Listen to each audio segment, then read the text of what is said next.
ನಮಸ್ಕಾರ ಸ್ನೇಹಿತರೆ computer awareness ಏನ್ ವಿಡಿಯೋ ಸರಣಿ ಮಾಡ್ತಾ ಇದೀವಿ ಅಪ್ಕಮಿಂಗ್ ಎಕ್ಸಾಮ್ಸ್ಗೆ ತುಂಬಾ ಇಂಪಾರ್ಟೆಂಟ್ ಕ್ವಶನ್ಸ್ ತಗೊಂಡಿದ್ದೀನಿ. KL ಬಂದಿರತಕ್ಕಂಥದ್ದು ಇದು 5ನೇ ವಿಡಿಯೋ ಈ ಒಂದು ಸೀರೀಸ್ ಅಲ್ಲಿ. ನಮ್ಮ ಹೊಸ ಪ್ಲೇ ಲಿಸ್ಟ್ ನ ಚೆಕ್ಔಟ್ ಮಾಡಿ. ಎಲ್ಲಾ ವಿಡಿಯೋಗಳು ಸಿಗುತ್ತೆ ನಿಮಗೆ ಕನ್ನಡ, ಇಂಗ್ಲಿಷ್, ಕಂಪ್ಯೂಟರ್. ಹಾಗೆ ಪೇಪರ್ 2ಗೆ ಸಂಬಂಧಪಟ್ಟಂತೆ ನಮ್ಮ ಹಳೆ ಪ್ಲೇ ಲಿಸ್ಟ್ ಇದೆ. ಲಾಸ್ಟ್ ಇಯರ್ ಮಾಡಿರ್ತಕ್ಕಂಥದ್ದು, ಅದು ಕೂಡ ನಿಮ್ಗೆ ಇಂಪಾರ್ಟೆಂಟ್ ಆಗಿರುತ್ತೆ. ಅದು ಕೂಡ ತಾವು ನೋಡ್ಕೋಬಹುದು.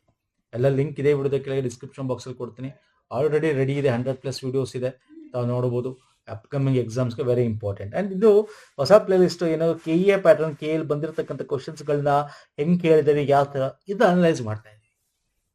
ನಮ್ಮ ಟೆಲಿಗ್ರಾಮ್, ಇನ್ಸ್ಟಾಗ್ರಾಮ್ ಫಾಲೋ ಮಾಡಿ. ಲಿಂಕ್ ಇದೆ ವಿಡಿಯೋದ ಕೆಳಗೆ ಡಿಸ್ಕ್ರಿಪ್ಷನ್ ಬಾಕ್ಸ್ ಅಲ್ಲಿ ಇದೆ. ಓಕೆ, ಅಲ್ಲೂ ಕೂಡ ನಾವು ಶೇರ್ ಮಾಡ್ತೀವಿ. ಸೊ ತಡ ಮಾಡಲ್ಲ, ಬನ್ನಿ ಹಾಗಾದ್ರೆ ಡೈರೆಕ್ಟ್ ಆಗಿ ನಾವು ಕ್ವಶನ್ಸ್ಗೆ ಬಂದ್ಬಿಡೋಣ. ನೋಡಿ ಎಷ್ಟು ಚೆನ್ನಾಗಿದೆ ಕ್ವಶನ್ಸ್ಗಳು. ನಾವು ಕ್ಯಾಶ್ ಮೆಮೊರಿ ಬಗ್ಗೆ, ಯೂಶಲಿ ಕ್ಯಾಶ್ ಮೆಮೊರಿ ಬಗ್ಗೆ ಓದ್ತಾ ಇರ್ತೀವಿ. ಇಲ್ಲಿ ಲೆವೆಲ್ 1 ಕ್ಯಾಶ್ CPU ಒಳಗೆ ಇರುತ್ತದೆ ಅಂತ ಕೊಟ್ಟಿದ್ದಾನೆ. ಲೆವೆಲ್ 2 ಕ್ಯಾಶ್ ಗಣಕಯಂತ್ರದ ಮದರ್ ಬೋರ್ಡ್ ಮೇಲೆ ಸ್ಥಾಪಿತವಾಗಿರುತ್ತದೆ. ಕ್ಯಾಶ್ ಮೆಮೊರಿಯಲ್ಲಿ ಡೇಟಾ ತಾತ್ಕಾಲಿಕವಾಗಿ ಸಂಗ್ರಹಿಸಲ್ಪಡುವುದು. ಯಾವುದು ಸರಿಯಾಗಿರ್ತಕ್ಕಂಥದ್ದು ಹೇಳಬೇಕು.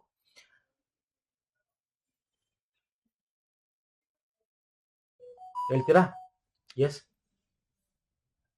ಸಿ, ದಯವಿಟ್ಟು ಅರ್ಥ ಮಾಡ್ಕೊಳ್ಳಿ.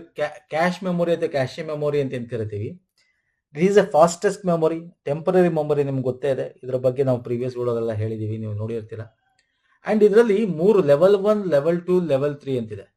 ಓಕೆ, ಇದು ಕೋರ್, ಇದು CPU ನ ಕೋರ್ ಒಳಗೆ ಇರುತ್ತೆ.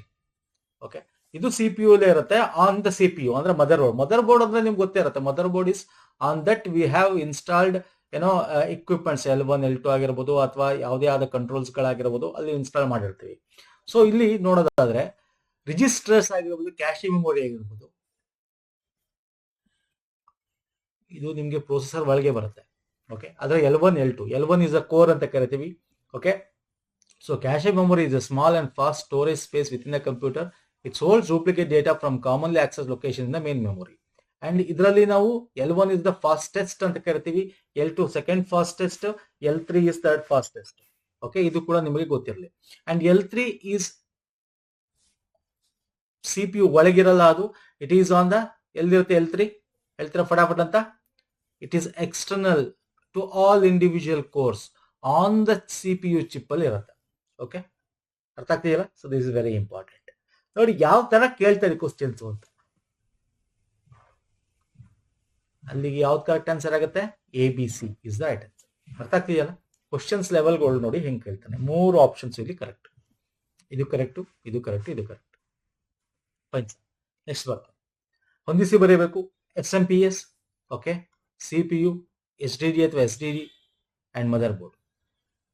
ಇದು ಈಸಿ ಇದೆ. 1 or 2 ಆಪ್ಷನ್ಸ್ ಗೊತ್ತಿರೋ ಆನ್ಸರ್ ಮಾಡಬಹುದು. ಈ ನೋಡಿ SMPS ಅಂದ್ರೆ ಸ್ವಿಚ್ ಮೋಡ್ ಪವರ್ ಸಪ್ಲೈ ಅಂತ ಕರಿತೀವಿ. ಸ್ವಿಚಿಂಗ್ ಮೋಡ್ ಅಥವಾ ಸ್ವಿಚ್ ಮೋಡ್ ಪವರ್ ಸಪ್ಲೈ ಅಂತೀವಿ. SMPS ಅಂದ್ರೆ ಏನ್ ಮಾಡುತ್ತೆ ಅದು? SMPS ಇರುತ್ತಲ್ಲ ಸಿಸ್ಟಮ್. ನೋಡಿ, ಯಾರ ಹತ್ರ ಸಿಸ್ಟಮ್ ಇದೆ ಅವ್ರಿಗೆ ಇದೆಲ್ಲ ತುಂಬಾ ಈಸಿ. ಇಲ್ಲ ಅಂದ್ರೆ ಯಾರು ಓದ್ಕೊಂಡಿದ್ರೆ ಅವ್ರಿಗೂ ಈಸಿ. ಓಕೆ, ಇನ್ನು ಓದ್ಕೊಳ್ಳೋಕ್ಕಿಂತ ಯಾರು ಯೂಶಲಿ ಅದನ್ನ ಇಟ್ಕೊಂಡಿರ್ತಾರೆ, ಅದ್ರಲ್ಲಿ ಏನೋ ಪ್ರಾಬ್ಲಮ್ ಆಗಿರುತ್ತೆ, ಅದನ್ನ ಆಕ್ಸೆಸ್ ಮಾಡ್ತಾ ಇರ್ತಾರೆ, ಅಂತವ್ರಿಗೆ ಇದೆಲ್ಲ ಈಸಿ ಆಗುತ್ತೆ. This is very important. SMPS ಕಂಪ್ಯೂಟರ್ನ ಭಾಗಗಳಿಗೆ ವಿದ್ಯುತ್ ಪೂರೈಕೆ ಮಾಡುತ್ತೆ. AC to DC, switch mode power supply used to convert AC to DC and regulate voltage for wide range of electronic device in computer, in mobile chargers, TVs and individual control systems ಅಲ್ಲೂ ನಾವು ಇದನ್ನ ನೋಡ್ತೀವಿ. Okay, it's very important. ಈ ತರದ್ ಇರುತ್ತೆ, ನೀವು ನೋಡಿರ್ತೀರಾ ನಿಮ್ಮ ಇದರಲ್ಲಿ. CPU ಇದ್ರೆ, ನಿಮ್ಮ ಅಟ್ಲೀಸ್ಟ್ ಡೆಸ್ಕ್ಟಾಪ್ ಇದ್ರೆ ನೋಡಿರ್ತೀರಾ ಈ ತರದ್ದು. ಅರ್ಥ ಆಗ್ತಿದೆಯಲ್ಲ? Fine sir. CPU. ಸೊ ಇಲ್ಲಿ ನೋಡಿ, CPU ಅಂತಕ್ಕಂಥದ್ದು ಏನಿದೆ, CPU ಅಂತಕ್ಕಂಥದ್ದು ಏನ್ ಮಾಡುತ್ತೆ, ಅಲ್ಲಿ ಆಪರೇಷನ್ಸ್ ಗಳಾಗ್ತವೆ. ಪ್ರೋಟೋಕಾಲ್ಸ್ ನ ಒಂದು ಬೇಸಿಸ್ ಮೇಲೆ ಅರ್ಥಮೆಟಿಕ್ ಅಂಡ್ ಲಾಜಿಕಲ್ ಆಪರೇಷನ್ಸ್ ಆಗುತ್ತೆ. ನೋಡಿ, ನಾನು ನಿಮ್ಗೆ ಅದನ್ನೇ ಹೇಳಿದ್ದು. ಈಗ ಎಗೆ 3 ಅದು ಗೊತ್ತಿಲ್ವಾ? ಬಿಗೆ 4 ಇದೊಂದಿದೆ, ಇದೊಂದಿದೆ. ಇದೆರಡು ತಪ್ಪು. ಎಗೆ 3 ಇರೋದು ಇದೊಂದೇ. ಸೊ ಕಣ್ಮುಚ್ಕೊಂಡು ಟಿಕ್ ಹಾಕ್ಬೋದು. ಓಕೆ, ಅಥವಾ ಅದು ಗೊತ್ತಿಲ್ಲ, STD SSD it is A storage device ಅಲ್ವಾ ಸರ್? ಏನ್ ಮಾಡುತ್ತೆ? ಡೇಟಾ ಸ್ಟೋರೇಜ್ ಮಾಡುತ್ತೆ. ಸೊ ಸಿಗೆ 2 ಇಲ್ಲಿ ನೋಡಿ, ಇದು ಒಂದೇ ಇರೋದು. ನೋಡಿದ್ರೆ 1 or 2 ಇದ್ರು ಆಪ್ಷನ್ಸ್ ಇರುತ್ತೆ.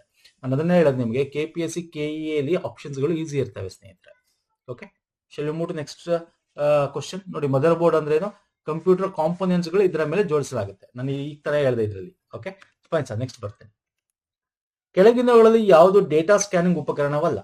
ಓಕೆ, ಸ್ಕ್ಯಾನಿಂಗ್ ಮಾಡದೆ ಅಲ್ದೇ ಇರ್ತಕ್ಕಂಥದ್ದು ನಾಟ್ ನೆಗೆಟಿವ್ ಸ್ಟೇಟ್ಮೆಂಟ್, ನಾಟ್ ಅಂತ ನೆಗೆಟಿವ್ ಸ್ಟೇಟ್ಮೆಂಟ್. ಓಕೆ, OCR ಉಪಕರಣ, OMR barcode touch screen. Okay, very easy question once again. Touch screen ಅಲ್ವಾ ಸರ್? ಸ್ಕ್ಯಾನ್ ಮಾಡೋದೇನು? OMR OCR ಏನ್ ಫುಲ್ ಫಾರ್ಮ್ ಏನೋ ಕೇಳ್ತಾನೆ, ಫುಲ್ ಫಾರ್ಮ್ ಗೊತ್ತಿರ್ಬೇಕು, ಒಂದ್ ದಿವಸ ಬರೆಯಲ್ಲ ಕೇಳ್ತಾನೆ, ಅಪ್ಲಿಕೇಶನ್ಸ್ ಗಳು ಕೇಳ್ತಾನೆ. ಬಾರ್ ಕೋಡ್ ನೀವು ನೋಡಿರ್ತೀರ, ಪರ್ಚೇಸ್ ಮಾಡ್ಬೇಕಾದ್ರೆ ಹಿಂಗೆ ಸ್ಕ್ಯಾನ್ ಮಾಡ್ತಾರೆ, ಬಾರ್ ಕೋಡ್ ಗೊತ್ತಿದೆ. OMR ಅಂದ್ರೆ OMR ಶೀಟ್ ಅಲ್ಲಿ ನೀವು ಎಕ್ಸಾಮ್ ಬರೀತಿರ್ತೀರಾ, ಈಗ ಈ ಎಕ್ಸಾಮ್ ಕೂಡ KEKBS ನೀವು OMR ಶೀಟ್ ಅಲ್ಲೇ ಬರೀತೀರಾ, OMR ಅಂತ ಗೊತ್ತಿದೆ. OCR ಅಂತಂದ್ರೇನು? ಆಪ್ಟಿಕಲ್ ಕ್ಯಾರೆಕ್ಟರ್ ರೆಕಗ್ನೈಸೇಷನ್ ಅಂತ ಕರಿತೀವಿ OCR. OMR optical mark recognisation ಅಂತ ಕರಿತೀವಿ. ಮ್ಯಾಟಿಕ್ MICR ಅದು ಗೊತ್ತಿರ್ಬೇಕು, ಮ್ಯಾಟಿಕ್ ಇಂಕ್ ಕ್ಯಾರೆಕ್ಟರ್ ರೆಕಗ್ನೈಸೇಷನ್. MICR ನಾವು ಚೆಕ್ ಬುಕ್ ಅಲ್ಲಿ ನೋಡ್ತೀವಿ, ಇದನ್ನ ಚೆಕ್ ಬುಕ್ ಅಲ್ಲಿ ಕೆಳಗಡೆ ಕೊಟ್ಟಿರ್ತಾನೆ ಹಿಂಗೆ ಕೆರೆ ಅಲ್ಲ ಸರ್, ಗೊತ್ತಿರ್ಬೇಕು ಇದು ಕೂಡ. ಫೈನ್, ಅರ್ಥ ಆಗಿದೆ ಅನ್ಕೋತೀನಿ. ಇವೆಲ್ಲ ಸ್ಕ್ಯಾನ್ ಮಾಡಿದಾಗ ಅದ್ರ ಇನ್ಫಾರ್ಮೇಶನ್ ಸಿಗ್ತಾ ಇದೆ. ಅದೇ ಟಚ್ ಸ್ಕ್ರೀನ್ ಹಂಗಲ್ಲ, ಅದು ಇನ್ಪುಟ್ ಡಿವೈಸ್ ಅಂತ ಕರಿತೀವಿ ನಾವು, ಅಲ್ವಾ? ಎಸ್. ನೆಕ್ಸ್ಟ್, ಈ ಕೆಳಗಿನ ಯಾವ ಆಪರೇಟಿಂಗ್ ಸಿಸ್ಟಮ್ ನಲ್ಲಿ MS-DOS ಇದೆ? ಈಗ MS-DOS ಇಲ್ಲ, ಮೊದ್ಲು ಯಾವ್ದ್ರಲ್ಲಿತ್ತು MS-DOS? ಹಳೇ ಕಾಲದ ಕಂಪ್ಯೂಟರ್, ಅಂದ್ರೆ ಹಳೇದಂದ್ರೆ ತುಂಬಾ ಹಳೇದಂತ ಏನಲ್ಲ, 2000 ಗಿಂತ ಮುಂಚೆ ಅಲ್ವಾ, 95 ಮಿಲೇನಿಯಂ ಎಡಿಷನ್ ಅಂತೆಲ್ಲ ಕರಿತೀವಿ. ಸೊ ಇದ್ಯಾವುದು? Windows is the right answer. MS-DOS it was in the earlier OS ಆಗಿತ್ತು, Windows 1.0, 3.x, Windows 9 series, 95, 98 millennium. Okay, final version MS-DOS 8.0 is the final version, Windows millennium ಅಲ್ಲಿ ಇತ್ತು. ಓಕೆ, ಅದಾದ್ಮೇಲೆ ನಾವು ಇವಾಗ Windows NT ಅನ್ನೋದು ಒಂದು move ಆಗ್ತದೆ. Kernel ನಿಮ್ಗೆ ಗೊತ್ತಿರಬೇಕು, ಮೊನ್ನೆ ಕೂಡ ಎಕ್ಸಾಮ್ ಅಲ್ಲಿ ಬಂದಿತ್ತು, ನಾವು ಲಾಸ್ಟ್ ವಿಡಿಯೋದಲ್ಲಿ ಕೂಡ ಪ್ರೀವಿಯಸ್ ಕ್ವಶನ್ಸ್ ಅಲ್ಲಿ ಕೂಡ ಡಿಸ್ಕಸ್ ಮಾಡಿದೀವಿ. ಓಕೆ, ಸೊ ಅದರ ನಂತರ ಏನಾಯ್ತು? ವಿಂಡೋಸ್ ಆಪರೇಟಿಂಗ್ ಸಿಸ್ಟಮ್ ಬಂತು. ಓಕೆ, ಮೈಕ್ರೋಸಾಫ್ಟ್ ವಿಂಡೋಸ್ ಯೂಸ್ ಮಾಡ್ತಾ ಇದೆ. ನೆಕ್ಸ್ಟ್, ಯಾವಾಗ ಆಂಡ್ ಗೇಟ್ ಔಟ್ಪುಟ್ ಒಂದಾಗಿರುತ್ತೆ? ನೋಡಿ, ಸಿಂಪಲ್ ಕ್ವಶನ್ ಒನ್ಸ್ ಅಗೇನ್. ಇನ್ನು ಇದನ್ನ ಡಿಫಿಕಲ್ಟಿ ಕೇಳ್ತಾನೆ, KPS ಅಲ್ಲಿ ನಿಮ್ಗೆ ಡಿಫಿಕಲ್ಟಿ ಕೇಳಿದ್, KL ಕೇಳಿದ್ದ. KPS ಅಲ್ಲಿ ಆಂಡ್ ಗೇಟ್ ನೋಡಿ, ನಿಮ್ಗೆ ಇದನ್ನ ಬೇಕಾದ್ರೆ ಆಂಡ್ ಆರ್ ಆಂಡ್ ಇವೆಲ್ಲ ಈಸಿ, ನಾಟ್ ಇವೆಲ್ಲ ಈಸಿ. ಎಕ್ಸ್ ನ್ಯಾಂಡ್ ಇವೆಲ್ಲ ಬರ್ತದೆ, ನ್ಯಾಂಡ್ ಇವೆಲ್ಲ ಬರುತ್ತೆ. ಈ ಗೇಟ್ಗಳು ಕೊಟ್ಟಾಗ ಸ್ವಲ್ಪ ಕನ್ಫ್ಯೂಸ್ ಆಗ್ತೀರಾ. ಓಕೆ, ನೋಡೋಣ. ಆಂಡ್ ಗೇಟ್ ಅಂದ್ರೆ ಇಂಟು ಅಂತ ಅರ್ಥ, ಅಥವಾ ಮಲ್ಟಿಪ್ಲಿಕೇಶನ್ ಅಂತ ಅರ್ಥ. ಅಂದ್ರೆ ಇಲ್ಲಿ ಏನ್ ಬರುತ್ತೆ ಈ ರೀತಿ ಸಿಂಬಲ್ ಅಲ್ಲಿ ಮಾಡ್ತೀವಿ. ಮಲ್ಟಿಪ್ಲಿಕೇಶನ್ ಅಂದ್ರೆ ಯಾವಾಗ? 1 into 1 ಆದಾಗ ಮಾತ್ರ 1 ಬರೋದು. ಅದೇ ಈ ಆಂಡ್ ಗೇಟ್ ಅಲ್ಲಿ ಮಲ್ಟಿಪ್ಲಿಕೇಶನ್ ಅಂತ ಅರ್ಥ, 1 into 0 ಬಂದ್ರೆ ಮಲ್ಟಿಪ್ಲಿಕೇಶನ್ ಮಾಡಿದ್ರೆ 0ನೇ. ಓಕೆ, ಅದೇ ಆಂಡ್ ಗೇಟ್ ಅಲ್ಲಿ 0 into 1 ಮಾಡಿದ್ರು 0ನೇ, 0 into 0 0ನೇ. ಸೊ ಹಾಗಾಗಿ 1 and 1 ಇರಬೇಕು. ಎರಡು ಇನ್ಪುಟ್ಗಳು ಒಂದಿದ್ದಾಗ ಮಾತ್ರ 1 ಔಟ್ಪುಟ್ ಬರಕ್ ಸಾಧ್ಯ, ಇಲ್ಲಾಂದ್ರೆ 0. ಯಾಕಂದ್ರೆ ಆಂಡ್ ಗೇಟ್ ನ ಮಲ್ಟಿಪ್ಲಿಕೇಶನ್ ಅಂತೀವಿ. ಆರ್ ಗೇಟ್ ನ ನಾವು ಅಡಿಷನ್ ಅಂತ ಕರಿತೀವಿ. ಅಡಿಷನ್ ಅಂದ್ರೆ ಏನು? ಯಾವ್ದಾದ್ರೂ ಒಂದಿದ್ರೆ ಸಾಕು. 1 + 0 1, 0 + 1 1. ಅರ್ಥ ಆಗ್ತಿದೆಯಲ್ಲ? 0 + 0 0 ಆ ತರ. ಓಕೆ, ಸೊ ಇದು ಗೊತ್ತಿರ್ಬೇಕಿದ್ರು ನಾನು ಇಲ್ಲಿ ಕೊಡ್ತೀನಿ, ಔಟ್ಪುಟ್ ಗಳು ನೋಡ್ಕೊಳ್ಳಿ. ದಿಸ್ ಇಸ್ ವೆರಿ ಇವೆಲ್ಲ ನಾವು ಪ್ರೀವಿಯಸ್ ಮಾಡಿದೀವಿ. ನಾವು KEA KPSC previous year questions ಗಳು, ಬೇರೆ ಬೇರೆ ಎಕ್ಸಾಮ್ಗಳು, ಗ್ರೂಪ್ C ಎಕ್ಸಾಮ್ಗಳು ಮಾಡಿದೀವಿ, ಅಲ್ಲೆಲ್ಲ ಇದನ್ನೆಲ್ಲ ಕೊಟ್ಟಿದ್ದೀನಿ ಸ್ನೇಹಿತರೆ. ಅದನ್ನೇ ಹೇಳ್ತಾರೆ, ಅದಕ್ಕೆ ನನ್ನ ಪ್ಲೇ ಲಿಸ್ಟ್ ರೆಫರ್ ಮಾಡಿ, ಆಲ್ರೆಡಿ ಇದೆ. That playlist is master playlist ಗಳು ನಿಮಗೆ. Okay, everything is free. ನೀವೆಲ್ಲ ಸುಮ್ಮನೆ ದುಡ್ಡು ಕೊಟ್ಟು ಹೋಗಿ ಸುಮ್ಮನೆ ವೇಸ್ಟ್ ಮಾಡ್ಕೋತೀರಾ. Everything is free. Refer our playlist and marathon ವಿಡಿಯೋಸ್ಗಳು. ಓಕೆ, ಅಂಡ್ ಇಲ್ಲಿ ನಾಟ್ ಅಂದ್ರೇನು? ಇಲ್ಲ ಅಂತ. ಇಲ್ಲಿ 1 ಕೊಟ್ರೆ 0 ಬರುತ್ತೆ, 0 ಕೊಟ್ರೆ 1 ಬರುತ್ತೆ. ನ್ಯಾಂಡ್ ಅಂದ್ರೆ ಏನ್ ಬರುತ್ತೆ ಅದ್ರ ಆಪೋಸಿಟ್. ಈಗ ಆಂಡ್ ಅಲ್ಲಿ ಏನ್ ಬಂತು? ನಾವ್ ಇಲ್ಲಿ ನೋಡಿದ್ರೆ ಆಂಡ್ ಅಲ್ಲಿ 1 ಬಂದ್ರೆ, ನ್ಯಾಂಡ್ ಅಂದ್ರೆ 1 ಇದ್ರೆ ಅದು 0 ಆಗುತ್ತೆ, 0 ಇದ್ರೆ 1 ಆಗುತ್ತೆ, 0 ಇದ್ರೆ 1 ಆಗುತ್ತೆ, 1 ಇದ್ರೆ 0 ಆಗುತ್ತೆ. ಅದನ್ನ ನ್ಯಾಂಡ್ ಅಂತೀವಿ, ನಾಟ್ ಆಂಡ್ ಅಂತ ಅರ್ಥ. ನ್ಯಾಂಡ್ ಅಂದ್ರೆ ನಾಟ್ ಆಂಡ್ ಅಂತ. ಓಕೆ, ನಾರ್ ಅಂದ್ರೆ ನಾರ್. ಈಗ ಆರ್ ಅಂದ್ರೆ ಏನು? ಪಾಸಿಟಿವ್. 1 ಅಂತ 0 ಇದ್ರೆ ಕೂಡೋದು, 0 0 ಇದ್ರೆ 1. ಈಗ ನಾರ್ ಅಂದ್ರೆ ಏನ್ ಬರುತ್ತೆ ಆದ್ರೂ ನಾಟ್ ಆರ್ ಅಂತ. 1 ಇದ್ರೆ 0, 0 ಇದ್ರೆ 1 ಅಂತ ನಾರ್ ಅಂದ್ರೆ. ಓಕೆ, ಅರ್ಥ ಆಗ್ತಿದೆಯಲ್ಲ? ಆರ್ ಅಂದ್ರೆ ಅಡಿಷನ್.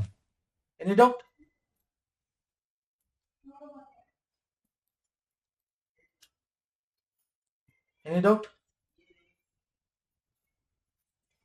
ಹೋಗೋಣ ನೆಕ್ಸ್ಟ್. ಎಕ್ಸ್ನಾರ್ ಎಲ್ಲ ಬೇಕಾಗಲ್ಲ ಅನ್ಕೋತೀನಿ. ಎಕ್ಸ್ನಾರ್ ಎಲ್ಲ ತುಂಬಾ ಡೀಟೇಲ್ ಆಗಿ ಏನ್ ಕೇಳಕ್ ಹೋಗಲ್ಲ ಅಲ್ಲಿ. ಓಕೆ, ಇಲ್ಲಿ ಕೊಟ್ಟಿದ್ದೀನಿ, ಬೇಕಂದ್ರೆ ನೋಡ್ಕೋಬಹುದು. ಎಕ್ಸ್ನಾರ್ ಅದೆಲ್ಲ ನಿಮ್ಗೆ ಎಕ್ಸಾಮ್ ಅಲ್ಲಿ ಏನ್ ಕೇಳ್ತಾನೆ ಗೊತ್ತಾ? ನಾಟ್ ಕೇಳ್ತಾನೆ, ನ್ಯಾಂಡ್ ಕೇಳ್ತಾನೆ, ಆಂಡ್ ಕೇಳ್ತಾನೆ, ನಾರ್ ಕೇಳ್ತಾನೆ. ಓಕೆ, ಎಕ್ಸ್ನಾರ್, ಎಕ್ಸ್ಕ್ಲೂಸಿವ್ ನಾರ್, ಎಕ್ಸ್ಕ್ಲೂಸಿವ್ ಆರ್ ಎಲ್ಲ ಕೇಳೋ ಡೌಟ್ ಇದೆ ಸ್ನೇಹಿತರೆ.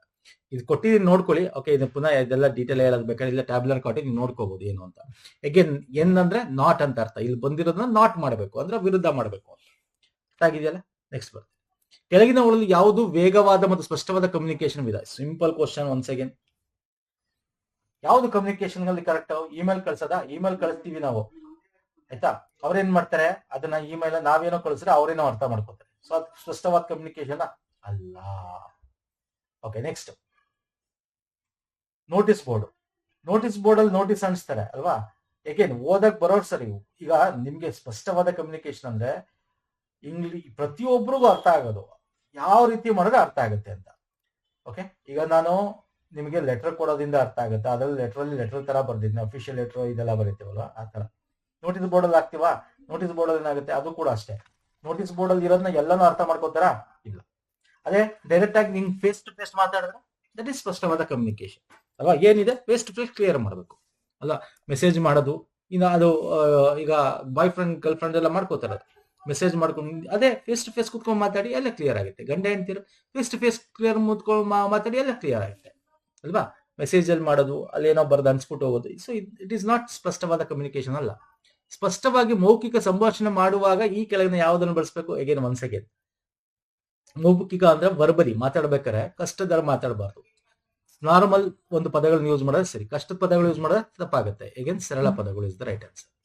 ನೆಕ್ಸ್ಟ್ ಬರ್ತೇನೆ, ಈ ಕೆಳಗಿನ ಯಾವ ಪ್ರೋಸೆಸ್ಗೆ ಎನ್ಕ್ರಿಪ್ಷನ್ ಎಂದು ಕರೆಯಲಾಗುತ್ತದೆ? ಯಾವ ಪ್ರೋಸೆಸ್ಗೆ ಎನ್ಕ್ರಿಪ್ಷನ್ ಅಂತೀವಿ? ಎನ್ಕ್ರಿಪ್ಷನ್ ಡಿಕ್ರಿಪ್ಷನ್ ಅಂತೀವಿ. ಏನರ್ಥ? ನಾವು ಕಳಿಸೋದು ಬೇರೆಯವ್ರಿಗೆ ಅರ್ಥ ಆಗ್ಬಾರ್ದು. ಸೊ ಇಲ್ಲಿ ಏನ್ ಕಳಿಸ್ತೀವಿ, ಇಲ್ಲಿಂದ ಏನ್ ಕಳಿಸ್ತೀವಿ ಅದು ಇಲ್ಲಿ ನಾವು ಏನ್ ಮಾಡ್ತೀವಿ, ಡಿಕೋಡಿಂಗ್ ಅಂತೀವಲ್ಲ, ಅದೇ ರೀತಿ ಎನ್ಕ್ರಿಪ್ಟ್ ಮಾಡಿ ಕಳಿಸಿ ವಾಪಸ್ ಅವ್ರಿಗೆ, ಈಗ ಎ ಇವನು ಅನ್ಕೊಂಡ್ರೆ ಇದು ಬಿ ಅನ್ಕೊಂಡ್ರೆ ಇಲ್ಲಿ ವಾಪಸ್ ಅವ್ನು ತಗೋಬೇಕಾದ್ರೆ ಡಿಕ್ರಿಪ್ಟ್ ಮಾಡಿ ತಗೋಬೇಕು. ಅಂದ್ರೆ ಏನರ್ಥ? Converting plain text into cipher text ಅಂತ ಕರಿತೀವಿ. ಫಾರ್ ಎಕ್ಸಾಂಪಲ್, ಸೈಫರ್ ಟೆಕ್ಸ್ಟ್ ಅಂದ್ರೇನು? ಬೇರೆ ಗೊತ್ತಿಲ್ಲದಿರೋ ಲ್ಯಾಂಗ್ವೇಜ್ ತರ. ಓಕೆ, ಇಲ್ಲಿ ನೋಡಿ, ಪ್ಲೇನ್ ಟೆಕ್ಸ್ಟ್ ಏನೋ ಒಂದು ಇಲ್ಲಿ ನಾವು ಕಳಿಸ್ತೀವಿ ಅಂತ ಇಟ್ಕೊಳ್ಳಿ, ಹಾಯ್ ಅಥವಾ ಜೀಕ್ಸ್ ಅಂತ ಕಳಿಸ್ತೀವಿ. ಅದು ಇಲ್ಲಿ ಕೋಡ್ ಆಗುತ್ತೆ. ಕೋಡ್ ಆಗಿ ವಾಪಸ್ ಇವ್ರು ಬರ್ಬೇಕಾದ್ರೆ ಲಾಕ್ ಓಪನ್ ಆಗಿ ಎನ್ಕ್ರಿಪ್ಟ್ ಆಗಿ ಬರ್ತಕ್ಕಂಥದ್ದು ಎನ್ಕ್ರಿಪ್ಟ್ ಡಿಕ್ರಿಪ್ಟ್ ಅಂತ ಕರಿತೀವಿ. ಯಾಕೆ ಇದು ಮಾಡ್ತೀವಿ? ಸೆಕ್ಯೂರಿಟಿ ಪರ್ಪಸ್ ಮಾಡ್ತೀವಿ, ಕಾನ್ಫಿಡೆನ್ಷಿಯಲ್ ಇದಕ್ಕೆ ಮಾಡ್ತೀವಿ ಅಲ್ವಾ ಸರ್? ಸಿಂಪಲ್ ಕ್ವಶನ್ ಇದು. So option 4 is the right answer. Hiding text ಅಲ್ಲ, ಇಲ್ಲಿ ನೋಡಿ, hiding text behind the image ಅಂತೀರಲ್ಲ, converting plain text to image ಅಲ್ಲ, it converting plain text to cipher text ಅಂತ ಕರಿತೀವಿ. ಓಕೆ, ಮ್ಯಾಥಮೆಟಿಕಲ್ ಅಥವಾ ಅಲ್ಗಾರಿಥಮ್ ಅಂತ ಕರಿತೀವಿ, ಅಥವಾ ಏನೋ ನಾವು ಬೇರೆ ಬೇರೆ ಆಲ್ಫಾನ್ಯೂಮರಿಕ್ ಕೋಡ್ಗಳು ಅಂತ ಕರಿತೀವಿ ಅದನ್ನ. Next, video audio data packet ವಿತರಣೆ ಸಂದರ್ಭದಲ್ಲಿ ಆಗುವ ಅಸಮಾನ ವಿಳಂಬಕ್ಕೆ ಏನಂತೀವಿ? ಅಂದ್ರೆ ಈಗ ಏನೋ ನಾವು ಫೋನಲ್ಲಿ ಮಾತಾಡೋದಾಗಿರ್ಬೋದು ಅಥವಾ ವಿಡಿಯೋ ಕಾಲ್ ಆಗಿರ್ಬೋದು, ನೀವು ನೋಡಿರ್ತೀವಿ ಅಷ್ಟೊಂದ್ ಕಡೆ ಆಡಿಯೋ ಯಾವ್ದೋ ವಿಡಿಯೋ ಕಾಲ್ ನೀವು ವಾಟ್ಸಪ್ ಬೇರೆ ಬೇರೆ ಮಾಡ್ಬೇಕಾದ್ರೆ ಇಲ್ಲಿ ಮಾತಾಡಿದ್ರೆ ಅಲ್ಲಿ ಡಿಲೇ ಆಗ್ತಾ ಇರುತ್ತೆ, ಒಂದ್ಸಲ ನಿಮ್ಗೆ ಗೊತ್ತಾಗುತ್ತೆ. ಅಥವಾ ನೀವು ಟಿವಿಲಿ ನೋಡಿರ್ತೀರಾ, ಟಿವಿಲಿ ನೋಡ್ಬೇಕಾದ್ರೆ ನ್ಯೂಸ್ ಅಲ್ಲಿ anchor, okay I am taking, ನಮ್ಮ ವರದಿಗಾರರು ಇಲ್ಲಿಂದ ವರದಿ ಮಾಡ್ತಿದ್ದಾರೆ, ಓಕೆ ಅವ್ರನ್ನ ಲೈನ್ ತಗೋಣ ಅಂತಾರೆ, ಅಲ್ಲೂ ವಿಡಿಯೋ ತೋರಿಸ್ತಾ ಇರ್ತಾರೆ. ಇವ್ರು ಮಾತಾಡಿ ಒಂದಷ್ಟು ಗ್ಯಾಪ್ ಆದ್ಮೇಲೆ ಅವ್ರು ಕೇಳಿಸುತ್ತೆ ಅಲ್ವಾ sir? That is called jitter ಅಂತ ಕರಿತೀವಿ. ಅಂದ್ರೆ ವಿಡಿಯೋ ಆಡಿಯೋ ಡೇಟಾ ಪ್ಯಾಕ್ ವಿತರಣೆ ಸಂದರ್ಭದಲ್ಲಿ ಆಗುವ ಅಸಮಾನ ವಿಳಂಬಕ್ಕೆ, ಅಂದ್ರೆ ದಟ್ ಈಸ್ ಅನ್ಈವನ್ ಡಿಲೇ ಅಂತ ಕರಿತೀವಿ. Data packet delivery communication network ಅಲ್ಲಿ ಡಿಲೇ ಆಗುತ್ತಲ್ಲ, ವಿಳಂಬ ಆಗುತ್ತಲ್ಲ, ಅದನ್ನ ಜಿಟ್ಟರ್ ಅಂತ ಕರಿತೀವಿ. ಈ ರೂಟರ್ ಬಗ್ಗೆ ನಿಮ್ಗೆ ಗೊತ್ತಿರುತ್ತೆ, ರೂಟರ್ ಅಕ್ಯುರಸಿ ಯಾವುದು ಅಲ್ವೇ ಅಲ್ಲ ಅಂತ ಮುಚ್ಕೊಂಡು ನೀವು ನೆಗ್ಲೆಕ್ಟ್ ಮಾಡಬಹುದು. So jitter is nothing but, ಇಲ್ಲಿ ನೋಡ್ಬೋದು, ಈಗ ವಾಯ್ಸ್ ಅಲ್ಲಿ ಆಗಿರ್ಬೋದು ಅಥವಾ ನೀವು ವಿಡಿಯೋ ಆಡಿಯೋ ಕಳಿಸೋದ್ರಾಗಿರ್ಬೋದು, ಕರೆಕ್ಟ್ ಗ್ಯಾಪ್ ಅಲ್ಲಿ ಹೋಗ್ತಾ ಇರ್ಬೇಕು ಸಿಗ್ನಲ್, ನೋ ಜಿಟ್ಟರ್. ಜಿಟ್ಟರ್ ಅಂದ್ರೆ ಇಲ್ಲಿ ನೋಡಿ, ಇಲ್ಲಿ ಗ್ಯಾಪ್ ಜಾಸ್ತಿ, ಇಲ್ಲಿ ಗ್ಯಾಪ್ ಕಮ್ಮಿ, ಇಲ್ಲಿ ತುಂಬಾ ಗ್ಯಾಪ್ ಜಾಸ್ತಿ, ಇಲ್ಲಿ ನೋಡಿ ಇಲ್ಲಿ ಗ್ಯಾಪ್ ಫುಲ್ ಏನೂ ಇಲ್ಲ. ಅಂದ್ರೆ ಸಿಗ್ನಲ್ ಈ ತರ ಅನ್ಈವನ್ ಆಗಿ ಹೋಗ್ತಕ್ಕಂಥದ್ದು. ಓಕೆ, ಡಿಸ್ಟರ್ಬ್ ಆಗುತ್ತೆ, ನಾವು ಹೇಳ್ತೇವೆ ಲೈನ್ ಡಿಸ್ಟರ್ಬ್ ಇದೆ ಅಂತೀವಿ ಅಲ್ವಾ? ಸೊ ಆ ತರ ಅದನ್ನ ಜಿಟ್ಟರ್ ಅಂತ ಕರಿತೀವಿ. ಅರ್ಥ ಆಗಿದೆ ಅನ್ಕೋತೀನಿ. ಫ್ಲಕ್ಚುಯೇಷನ್ಸ್ ಅಂತ ಏನ್ ಕರಿತೀವಿ, ಪೂರ್ ಕ್ವಾಲಿಟಿ ಅಂತ ಏನ್ ಕರಿತೀವಿ ಆಡಿಯೋ ವಿಡಿಯೋದಲ್ಲಿ, ಅದನ್ನ ಜಿಟ್ಟರ್ ಅಂತ ಕರಿತೀವಿ. ಅರ್ಥ ಆಗಿದೆಯಲ್ಲ? So jitter is the right answer. Next ಬರ್ತೇನೆ, ಅಗೇನ್ ಒಂದಿಸಿ ಬರೀರಿ ನೋಡಿ. ಅಗೇನ್ ಇಲ್ಲಿ ಜಿಟ್ಟರ್ ಅಂತ ಕೊಟ್ಟಿದ್ದಾನೆ, ಪ್ರೋಟೋಕಾಲ್ ಇದೆ, ಸಿಂಪ್ಲೆಕ್ಸ್ ಇದೆ, ಟ್ರಾನ್ಸ್ಮಿಷನ್ ಮೀಡಿಯಂ ಇದೆ. ಯಾವ್ದು ಕರೆಕ್ಟ್? ಒಂದಿಸಿ ಬರೀಬೇಕು. ಈಗ ತಾನೇ ನಿಮ್ ಜಿಟ್ಟರ್ ಬಗ್ಗೆ ಹೇಳಿದೆ. ಸೊ ಜಿಟ್ಟರ್ ಏನು? ಪಾಕೆಟ್ ಅರೈವಲ್ ಡಿಲೇ ಆಗೋದು ಅಲ್ವಾ ಸರ್? ಪಾಕೆಟ್. ಈಗ ನಮ್ಗೆ ಗೊತ್ತಿಲ್ಲ ಅನ್ಕೊಳ್ಳಿ, ಈ ಕ್ವಶನ್ ಆನ್ಸರ್ ಗೊತ್ತಿರಲಿಲ್ಲ, ಹೆಂಗ್ ಗೊತ್ತಾಗ್ಬಿಡುತ್ತೆ? ಓಕೆ, ಇದು ಗೊತ್ತಿಲ್ಲ ನಂಗೆ, ಹೇಗೆ ಗೊತ್ತಿಲ್ಲ ಅನ್ಕೋ. ಓಕೆ, ಈಗ ಹೇಗೆ ಗೊತ್ತಿಲ್ಲ ನೋಡಿ, ಇಲ್ಲಿ ಹೇಗೆ 2 ಇರೋದು ಇದೊಂದೇ ಆಪ್ಷನ್, ಇದು ಕರೆಕ್ಟ್. ಬಟ್ ಹೇಗೆ ಗೊತ್ತಿಲ್ಲ, ಏನ್ ಮಾಡೋಣ ಈಗ ಸರ್? ಹೇಗೆ ಗೊತ್ತಿಲ್ಲ, ಅಳಿಸ್ಕೊಳ್ಳೋಣ. ಈಗ ಹೇಗೆ ಗೊತ್ತಿಲ್ಲ ನಮ್ಗೆ, ಫೈನ್. ಈಗ ಏನ್ ಮಾಡೋಣ? ಪ್ರೋಟೋಕಾಲ್ ಅಂದ್ರೆ ಏನು? ಕರೆಕ್ಟ್ ಆಗಿ ಏನೋ ಸೀಕ್ವೆನ್ಸ್ ಆಗಿ ನಾವು ಏನ್ ಫಾಲೋ ಮಾಡ್ತೀವಲ್ಲ ಅದು ಅಂದ್ರೆ ಸೆಟ್ ಆಫ್ ರೂಲ್ಸ್ ಅಂತೀವಿ. ಇದಂತೂ ಸಿಂಪಲ್ ಕ್ವಶನ್. ಪ್ರೋಟೋಕಾಲ್ ಅಂದ್ರೆ set of rules. Okay, simplex ಅಂದ್ರೆ ಏನು? ಸಿಂಪ್ಲೆಕ್ಸ್ ಅಂದ್ರೆ ಯೂನಿ ಡೈರೆಕ್ಷನ್ ಅಲ್ಲಿ ಇದು ಕಮ್ಯುನಿಕೇಶನ್. ಸಿಂಪ್ಲೆಕ್ಸ್ ಇದ್ರ ಬಗ್ಗೆ ನಿಮ್ಗೆ ಗೊತ್ತಿರಬೇಕು. ಸಿಂಪ್ಲೆಕ್ಸ್ ಇವೆಲ್ಲ ಅದಕ್ಕೆ ಹೇಳ್ತಾರೆ ನಮ್ಮ ಪ್ರೀವಿಯಸ್ ವಿಡಿಯೋಸ್ ನೋಡಿ ಅಂತ. ಹಾಫ್ ಡ್ಯೂಪ್ಲೆಕ್ಸ್, ಆಫ್ ಡೂಪ್ಲೆಕ್ಸು ಮತ್ತೆ ಡೂಪ್ಲೆಕ್ಸು ಇವೆಲ್ಲ ಬರ್ತವೆ. ಫುಲ್ ಡೂಪ್ಲೆಕ್ಸ್, ಆಫ್ ಡೂಪ್ಲೆಕ್ಸ್ ಅಂತೆಲ್ಲ. ಸೊ ಇದು ಕಮ್ಯುನಿಕೇಶನ್ ಟೈಪ್ ಅಂದ್ರೆ ಯೂನಿ ಡೈರೆಕ್ಷನ್ ಅಂತ ತೋರಿಸ್ತೀನಿ. I will show you, no need to worry. Transmission medium ಅಂದ್ರೆ ಫಿಸಿಕಲ್ ಪಾತ್ ಅಂತ ಕರಿತೀವಿ. ಸೊ ಹಾಗಾದ್ರೆ ಉಳಿದಿರೋದು ಎ ಇದು. So option 3 is the right answer. ಅರ್ಥ ಆಗ್ತಿದೆಯಲ್ಲ? ಅರ್ಥ ಆಗ್ತಿದೆಯಲ್ಲ? ಸೊ ಅರ್ಥ ಆಗ್ತಿದೆಯಲ್ಲ ನಾನು ಹೇಳ್ತಾ ಇರೋದು? ಸೊ ಯಾವ್ದಾಗುತ್ತೆ ಸ್ನೇಹಿತರೆ? Option 2A is the right answer. ಅಂದ್ರೆ 3 is the right answer. ನಾನು ತೋರಿಸ್ತೀನಿ, I will show you. Transmission media ಅಂತ ಹೇಳಿದೆ, ಪಾತ್ವೇ ಅಂತ. ಪಾತ್ವೇ ಅಂದ್ರೆ ನೋಡಿ, ಇದಕ್ಕೆ ಟ್ರಾನ್ಸ್ಮಿಷನ್ ಮೀಡಿಯಂ, ಫಿಸಿಕಲ್ ಪಾತ್ವೇ ಅಂತ ಹೇಳಿ. ಓಕೆ, ಫಿಸಿಕಲ್ ಪಾತ್ವೇ ಅಂದ್ರೆ ಈಗ ನೀವು ಏನಾದ್ರು ಸಿಗ್ನಲ್ ಕಳಿಸ್ಬೇಕಾದ್ರೆ ವೈರ್ ಯೂಸ್ ಮಾಡ್ತೀರಾ, that is the transmission media. ಅಂದ್ರೆ ಅದರಲ್ಲಿ ಗೈಡೆಡ್ ಮೀಡಿಯಾ ಅಂತ ಬರುತ್ತೆ, ಅನ್ಗೈಡೆಡ್ ಮೀಡಿಯಾ ಅಂತ ಬರುತ್ತೆ. ಗೈಡೆಡ್ ಮೀಡಿಯಾ ಅಂದ್ರೆ ನಾವು ಏನು ಕ್ಯಾಟ್ 5 ಕ್ಯಾಟ್ 6 ಹತ್ರ ಈ ಒಂದು ಲೋ ವೋಲ್ಟೇಜ್ಗೆ ಇದಕ್ಕೆ ಕೋ ಎಕ್ಸೆಲ್ ಕೇಬಲ್ಸ್ ಎಲ್ಲ ಯೂಸ್ ಮಾಡ್ತೀವಲ್ಲ ಸಿಗ್ನಲ್ ಕಳ್ಸಕ್ಕೆ, ಅಥವಾ CCTVಗಳಲ್ಲಿ, ಮತ್ತೆ ಈ ಒಂದು data networking twisted peer use ಮಾಡ್ತೀವಿ, ಕ್ಯಾಟ್ 5 ಕ್ಯಾಟ್ 6. ಅದನ್ನ ನಾವು ಗೈಡೆಡ್ ಮೀಡಿಯಾ ಅಂತೀವಿ. ಅನ್ಗೈಡೆಡ್ ಮೀಡಿಯಾ ಅಂತಕ್ಕಂಥದ್ದು ಏನಿದೆ, ರೇಡಿಯೋ ವೇವ್ಸ್, ಮೈಕ್ರೋವೇವ್ಸ್ ಅಂದ್ರೆ ವೈರ್ಲೆಸ್. ಓಕೆ, ಇದನ್ನ ಟ್ರಾನ್ಸ್ಮಿಷನ್ ಮೀಡಿಯಾ ಅಂದ್ರೆ it is A pathway, physical pathway. ಒಂದು ಸಿಗ್ನಲ್ ಒಂದ್ ಕಡೆಯಿಂದ ಒಂದ್ ಕಡೆ ಹೋಗ್ಬೇಕಂದ್ರೆ ಯೂಸ್ ಮಾಡ್ತಕ್ಕಂಥದ್ದು. ಅದರಲ್ಲಿ ಏನಾಗುತ್ತೆ, ಗೈಡೆಡ್ ಅನ್ಗೈಡೆಡ್ ಅಂತ ಮಾಡ್ತೀವಿ. ಇನ್ನು ಸಿಂಪಲ್ ಟ್ರಾನ್ಸ್ಮಿಷನ್, ಸಿಂಪ್ಲೆಕ್ಸ್ ಅಂತಂದ್ರೆ ಒನ್ ವೇ ಟ್ರಾನ್ಸ್ಮಿಷನ್. ಇಲ್ಲಿ ನೋಡಿ, ಸಿಂಪ್ಲೆಕ್ಸ್ ಅಂದ್ರೆ ಒಬ್ಬ ಕಳಿಸ್ತಾನೆ, ಒಬ್ಬ ರಿಸೀವ್ ಮಾಡ್ತಾನೆ ಅಷ್ಟೇ, ಇದು ವಾಪಸ್ ಬರಲ್ಲ. ಆಫ್ ಡೂಪ್ಲೆಕ್ಸ್ ಅಂದ್ರೆ ಇವನ್ ಕಳಿಸ್ತಾನೆ, ಇವನು ರಿಸೀವ್ ಮಾಡ್ತಾನೆ, ಅಟ್ ಎ ಟೈಮ್ ಇವನು ವಾಪಸ್ ಕಳಿಸ್ಬೋದು. ಓಕೆ, ಅರ್ಥ? ಫುಲ್ ಡೂಪ್ಲೆಕ್ಸ್ ಅಂತಂದ್ರೆ ಇಲ್ಲಿ ನೋಡಿ, ಇಲ್ಲಿ ವೆರಿ ಇಂಪಾರ್ಟೆಂಟ್ ಏನು ಅಂದ್ರೆ, ಇಲ್ಲಿ ಫುಲ್ ಡೂಪ್ಲೆಕ್ಸ್ ಅಲ್ಲಿ ಈ ಆಫ್ ಡೂಪ್ಲೆಕ್ಸ್ ಏನಾಗುತ್ತೆ, ಇವನ್ ಕಳಿಸಿದ ಮೇಲೆ ಇವನ್ ರಿಪ್ಲೈ ಮಾಡಬೇಕು. ಅಂದ್ರೆ ಈಗ ವಾಕಿ ಟಾಕಿ ಇದೆ, ವಾಕಿ ಟಾಕಿ, ಅರ್ಥ ಆಗ್ತಿದೆಯಲ್ಲ? ಹಿಂಗ್ ಪ್ರೆಸ್ ಮಾಡ್ಬಿಟ್ಟು ಇವ್ನು ಮಾತಾಡಿದ್ಮೇಲೆ ಅವನು ಮಾತಾಡಿದ್ರೆ ಇವ್ರು ಕೇಳಿಸೋದು, ಒಟ್ಟೊಟ್ಟಿಗೆ ಮಾತಾಡಕ್ಕಾಗಲ್ಲ. ಫುಲ್ ಡೂಪ್ಲೆಕ್ಸ್ ಅಂದ್ರೆ ಇಬ್ರು ಒಟ್ಟೊಟ್ಟಿಗೆ ಮಾತಾಡಬಹುದು. ಈಗ ಫೋನಲ್ಲಿ ನಾನು ಮಾತಾಡ್ತೇನೆ, ಅವರು ಮಾತಾಡ್ತಾರೆ, ಅಂದ್ರೆ ಫೋನ್. ಅರ್ಥ ಆಗ್ತಿದೆಯಲ್ಲ? ಟ್ರಾನ್ಸ್ಮಿಟರ್ ಇದು ಏನು, ಒಂದು ಸಿಗ್ನಲ್ ಕಳ್ಸಕ್ಕೆ, ಈಗ ಪೇಜರ್ ಒಂದ್ ಕಡೆ ಕಳಿಸ್ತೀವಿ, ಆತರ ಅಂದ್ರೆ ಇದು ಏನಂತಂದ್ರೆ ಕಳ್ಸಕ್ ಮಾತ್ರ ಸಾಧ್ಯ, ರಿಸೀವ್ ಮಾಡಕ್ಕಾಗಲ್ಲ. ಓಕೆ, ಸೊ ಅದನ್ನ ಸಿಂಪ್ಲೆಕ್ಸ್ ಅಂತೀವಿ. So option A is the right answer. ಇವೆಲ್ಲ ಮಾಡಿದೀನಿ ನೋಡಿ ಸ್ನೇಹಿತರೆ, ಡೀಟೇಲ್ ಆಗಿ ಮಾಡಿದೀನಿ. ಟೇಬಲ್ ನಲ್ಲಿರುವ ಒಟ್ಟು ರೋಸ್ ಗಳ ಸಂಖ್ಯೆಗೆ ಏನೆಂದು ಹೆಸರು? ದಯವಿಟ್ಟು ಅರ್ಥ ಮಾಡ್ಕೊಳ್ಳಿ, ಇದನ್ನ ಬೇರೆ ರೀತಿ ಕ್ವಶನ್ಸ್ ಬಂದಿದೆ. ಟೇಬಲ್ ತಗೊಂಡ್ರೆ, ಒಂದು ಟೇಬಲ್ DBMS ಅಲ್ಲಿ, ಟೇಬಲ್ ತಗೊಂಡ್ರೆ ರೋಸ್ ನ ಏನಂತ ಕರಿತೀವಿ, ಕಾಲಮ್ಸ್ ನ ಏನಂತ ಕರಿತೀವಿ, ಹಿಂಗೆಲ್ಲ ಕೇಳಿದಾನೆ. ಇದ್ರೆ ಏನಿದೆ, ಬರೀ ರೋ ಅಲ್ಲ, ಒಟ್ಟು row, total rows, number of rows ನ ಟೇಬಲ್ ನ ಕಾರ್ಡಿನಾಲಿಟಿ ಅಂತ ಕರಿತೀವಿ. ಓಕೆ, ಸಿಂಗಲ್ ರೋ ನ ಟಪ್ಪಲ್ ಅಂತ ಕರಿತೀವಿ. ಗೊತ್ತಿದ್ಯಾ? ಇವೆಲ್ಲ ಮಾಡಿದೀವಿ, ಗೊತ್ತಿದ್ಯಾ? ಕೇಳಿದಾನೆ, ಎಕ್ಸಾಮ್ ಅಲ್ಲಿ ಕೂಡ ಕೇಳಿದ್ದಾನೆ, ಇವೆಲ್ಲ ಮಾಡು ಕೂಡ ಇದೀವಿ ಸ್ನೇಹಿತರೆ. ಓಕೆ, ಟಪ್ಪಲ್ ಅಂತ ಕರಿತೀವಿ. ಓಕೆ, ಸಿಂಗಲ್ ರೋನ, ಸಿಂಗಲ್ ಕಾಲಮ್ ನ ಅಟ್ರಿಬ್ಯೂಟ್ ಒಂದು ಕಾಲಮ್. ಈಗ ಇಲ್ಲಿ ತಗೊಂಡ್ರೆ ಡಿಗ್ರಿ ಅಂದ್ರೆ number of attributes in a relation. ಎಷ್ಟು ಈ ತರ ಕಾಲಮ್ ಇದೆ, ಈಗ ನೋಡಿ, ಒಂದ್ ಕಾಲಮ್ ಇದೆ, 2 ಇದೆ, 3 ಇದೆ, 3 ಕಾಲ್ ಡಿಗ್ರೀಸ್ ಇದೆ. ಕೇಳ್ಬೋದು ಇದನ್ನ ಬೇಕಾದ್ರೆ ಎಕ್ಸಾಮ್ಲಿ. ನಂಬರ್ ಆಫ್ ಕಾಲಮ್, ಇದು ನೋಡಿ, ನಂಬರ್ ಆಫ್ ರೋ ನಾವ್ ಏನಂತ ಕರಿತೀವಿ, ಕಾರ್ಡಿನಾಲಿಟಿ. ಅದೇ ನಂಬರ್ ಆಫ್ ಕಾಲಮ್ ಅಂತ ಕೇಳಿದ್ರೆ, ಅದನ್ನ ಡಿಗ್ರಿ ಅಂತ ಕರಿತೀವಿ. ಕೇಳ್ಬೋದು ಎಕ್ಸಾಮ್ ಅಲ್ಲಿ ಬೇಕಾದ್ರೆ, ನೆಕ್ಸ್ಟ್ ಎಕ್ಸಾಮ್ ಅಲ್ಲಿ. ಆಯ್ತಾ? Number of row, cardinality. ಈಗ ಇಲ್ಲಿ ನೋಡಿ, ಎಷ್ಟು ರೋ ಇದೆ, 1 2 3 4 ರೋ ಇದೆ. 1 2 3 4, ಇದು ಬಿಟ್ಬಿಡಿ, ಹೊಸ 4 ಟೇಬಲ್ ಅಲ್ಲಿ. ಓಕೆ, ಆತರ ಈ ಕಾಲಮ್ ಮತ್ತೆ ರೋ ನ ಒಂದು ಸಿಂಗಲ್ ನ ಅಟ್ರಿಬ್ಯೂಟ್, ಸಿಂಗಲ್ ರೋ ನ ಟ್ರಿಪಲ್, ಕಾಲಮ್ ನ ಅಟ್ರಿಬ್ಯೂಟ್, ಇದಿಷ್ಟನ್ನು ಸೇರಿ ರಿಲೇಷನ್ ಅಂತ ಕರಿತೀವಿ. ಸೊ ಇವೆಲ್ಲ ಗೊತ್ತಿರ್ಲಿ, ಇವೆಲ್ಲ ಎಕ್ಸಾಮ್ ಅಲ್ಲಿ ಬಂದಿದೆ, ಅದಕ್ಕೆ ಹೇಳ್ತಾ ಇರೋದು. ಅರ್ಥ ಆಗ್ತಿದೆಯಲ್ಲ?